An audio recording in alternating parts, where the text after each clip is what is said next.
है what's up guys, welcome to another video. तो आज हम बात करने वाले हैं Bleach 1000 Years of bloody war the separation part की। तो पहले पार्ट के बारे में अभी मैं बात नहीं करूंगा, बाद में बात करूंगा अगर बनाना हो तो। आज के लिए बस जो ये सेकंड पार्ट है उसके ऊपर बात करते हैं। भाई इचिगो के पास दो नए जंपैक तो आ चुके हैं। भाई होलो को रिप्रेजेंट करता है क्वींसी को।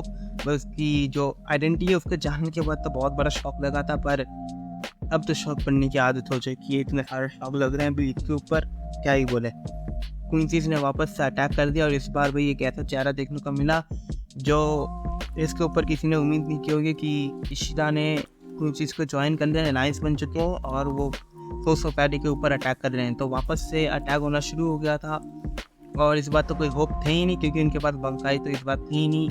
तो बहुत सारे लोग मर रहे थे। तुम लोग बोलोगे कि क्वींसीज ने वापस से अटैक क्यों किया? तो भाई वो चाहते नहीं कि जो हमारा एनिमी है वो बहुत ज़्यादा स्ट्रांग बने। कि अगर देखो, अगर तुम्हें किसी एनिमी को हराना हो ना, तो तुम्हारे दो चीज़ें बहुत ज़्यादा इंपॉर्टेंट है। पहला, अपने एनिमी को जितना हो सके उतनी ताकत से वार करो, और दूसरा अगर लगातार वार करो जिससे क्या हो, जो एनिमी है उसे भाई कम बैक करने का मौका ही नहीं मिले। तो यही सोचकर उनकी जो स्ट्रेटजी थी, उन्होंने वापस से अटैक कर दिया भाई सोसाइटी के ऊपर। भाई उन्होंने क्या सोचा कि भाई जितने भी बाकी है ना, एक दो कैप्टन बाकी है उनको हटा देंगे, खत्म हो गई सोसाइटी। सो रिपर की कहानी खत्म, अब क्वींसीज चलाएंगे। तो यही सोच के उन्होंने अटैक किया था। और इस बार तो बंकाई है ही नहीं, और जो अभी जितने भी कैप्टन लेफ्टिनेंट कैप्टन हैं वहाँ पर, उनकी तो अभी जो गाँव है वो भी तक अभी नहीं बढ़े। तो फाइट में बहुत ज़्यादा दिक्कत हो रही थी। पर एक कैप्टन थे जिसका नाम है मायोरी कोरोसुची, जो कि भाई वो साइंटिस्ट है, वो कमाल के साइंटिस्ट है। उराहा के बाद भाई वो ये बहुत कमाल के साइंटिस्ट माने जाते हैं। उन्होंने एक अजीब सी चीज़ इन्वेंट कर दी, एक पता नहीं गोल्डन या लाइट सूट। मतलब इतना ज़्यादा उससे उजाला होता है कि जो कुंती से जो शैडो में ट्रैवल करते हैं वो वहाँ पर ट्रैवल नहीं कर सकते। तो ये सब चल रहा था। कि भाई सोसाइटी के ऊपर वापस से लोग मर रहे थे, तो उनको बचाने के लिए एक उम्मीद बन के निकले उराहा जी। उन्होंने भाई अपने कैप्टन को बताया कि उनके पास एक ऐसी चीज़ है जिससे क्या होगा, जिन लोगों की भी बंकाई मतलब चोरी हो चुकी है, उनकी बंकाई उन्हें वापस मिल जाएगी और वापस वो चुरा नहीं सकते। तो उन्होंने पूछा ऐसा क्यों? तो उन्होंने बोला कि जब उन्होंने इचिगो की फाइट एनालाइज किया था, अपने वो जहाँ पर होलो रहते हैं वहाँ पर फाइट चली थी क्वींसी के साथ, तो उन्होंने एक चीज़ नोटिस की कि जितने में क्वींसीज है ना, अभी तक उन्होंने इचिगो की जो बंकाई से चुराने की कोशिश की है, वो उन्हें चुरा नहीं पाई। क्योंकि जो इचिगो की बंकाई है ना, वो होलोफाइड है, मतलब होलोफिकेशन से बनी हुई है। तो अब तुम्हें तो पता होगा कि ये जो क्वींसीज है और होलोज है वो पोलर अपोजिट है, मतलब कभी तो साथ में आएंगे नहीं, और उनकी पावर लेंगे ना वो तो उनके लिए डिसएडवांटेज होगी। तो इसलिए इचिगो की जो बंकाई है उन्हें वो ले नहीं पाए, क्योंकि अगर वो लेते भी तो उनके लिए बहुत ज़्यादा डिसएडवांटेज होता। तो उन्होंने एक ऐसी गोली बनाई, पता नहीं गोली कुछ थी वो, तो जिससे क्या होगा कि अगर वो इसे टच करेंगे तो उनकी जो वो ना अपने आप को होलोफिकेशन कर सकते हैं और उनकी बंकाई वो वापस आ जाएगी। अनाउंसमेंट किए जाते हैं बहुत सारी जगहों में, बहुत सारे कैप्टन्स को वो गोली दी जाती है, और जब वो गोली लेते हैं, जब कैप्टन्स लेते हैं छूटते हैं उसे, वो उनका जो शरीर है अपने आप होलिफिकेशन करने लग जाता है। इससे क्या होता है, उनकी जो बंकाई जो लॉस हो चुकी थी वो वापस आ जाती है। तो लास्ट का रविवार में जो एपिसोड आया था ब्लीच का, तो ये इसका बड़ा पॉइंट ये है कि जो कैप्टन से उनकी बंकाई मिल जाती है और हमें पता चल जाता है कि इचिगो जो उसकी बंकाई लोग जो क्वींसी थे वो चुरा क्यों नहीं पाए थे। अब मुझे लगता है शायद से 2 या 3 एपिसोड के बाद ही इचिगो अभी आने वाला है, थोड़ी देर में आने वाला है भाई। ज़्यादा एपिसोड बाकी नहीं है। जो इचिगो आने वाला है वो बहुत ही कमाल की पावर के साथ आने वाला है।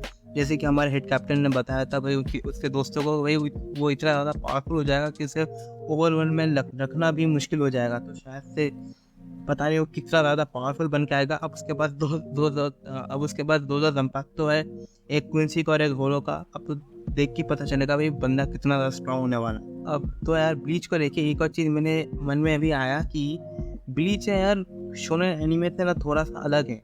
मतलब देखो, 2 तरह के शोनेन एनीमे होते हैं। एक तो भाई एक शोनेन एनीमे होता है जहाँ पर जो एमसी होता है वो एम्बिशियस होता है, उसका एक ड्रीम होता है, सेट गोल रहता है कि मुझे ये बनना है। जैसे कि तुम लूफी को ले लो, उसे किंग ऑफ द पायरेट्स बनना है। नारुतो को ले लो, उसे होकागे बनना है, या डेकू को ले लो, उसे ग्रेटेस्ट हीरो बनना है।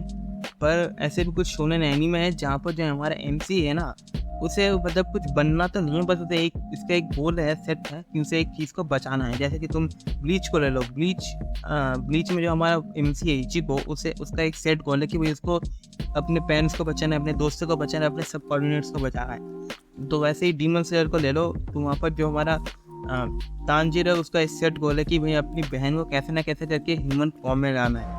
तो ऐसे देखा जाए 2 तरह के शोनेन हो गए भाई, एक में तो भाई एक एम्बिशियस है और एक दूसरे में एम्बिशियस नहीं है। और इसका एक और पॉइंट अगर तुम इन्हें अलग करने के लिए लग सकता है, जैसे कि एक और पॉइंट ले लो सेपरेशन के लिए, जैसे कि एम्बिशियस वाले जो MC होते हैं शोनेन में, जैसे कि लूफी या नारुतो को ले लो या डेकू को ले लो, तो उन्हें वो उस सोसाइटी के ऊपर पले बड़े हैं कि हाँ भाई मैं सोसाइटी के ऊपर जानता हूँ। जैसे कि तुम लूफी को ले लो, देखो लूफी बचपन से पला बड़ा है पायरेट्स की सोसाइटी में, नारुतो बचपन से पला बड़ा है निंजास की सोसाइटी में, वैसे ही डेकू भी बचपन से पला बड़ा है हीरोज़ की सोसाइटी में।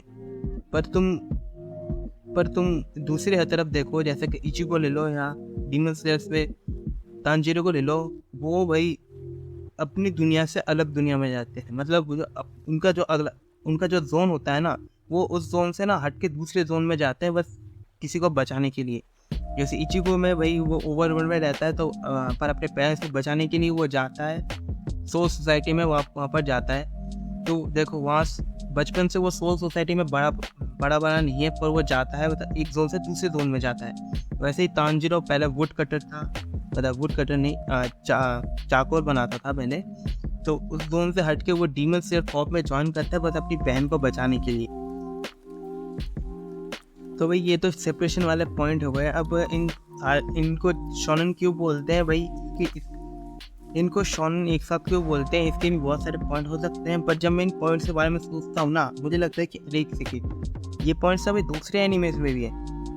तो यार ये जो इन दोनों को शोनेन, जो इनकी जो सिमिलरिटीज़ है ना शोनेन में, तो यार अगर तुम इसे कमेंट करके बताओ तो यार मुझे ज़्यादा खुशी होगी, क्योंकि जब मैं इनके बारे में सोचता हूँ ना तो मेरा दिमाग चलता नहीं है। तो यार कमेंट करके ज़रूर बताना। तो आज के लिए यार बस, अगर तुम्हें वीडियो पसंद आई है तो लाइक मारो, चैनल में नहीं होता सब्सक्राइब करो। फिर मैं तुम्हें मिलता हूँ अगले वीडियो में, तब तक के लिए bye.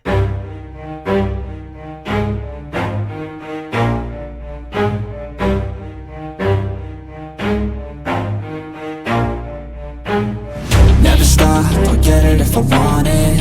Gotta make to myself a promise. I won't quit, keep going till I got it. I won't give up till I'm on top. Yo, no, I ain't the type to give up. If I do something, man, I do it till I get what I want. I turn a business out of nothing into something I love. I got a poker face, but honestly, I'm not one to bluff. I flip a switch, never miss, man, I always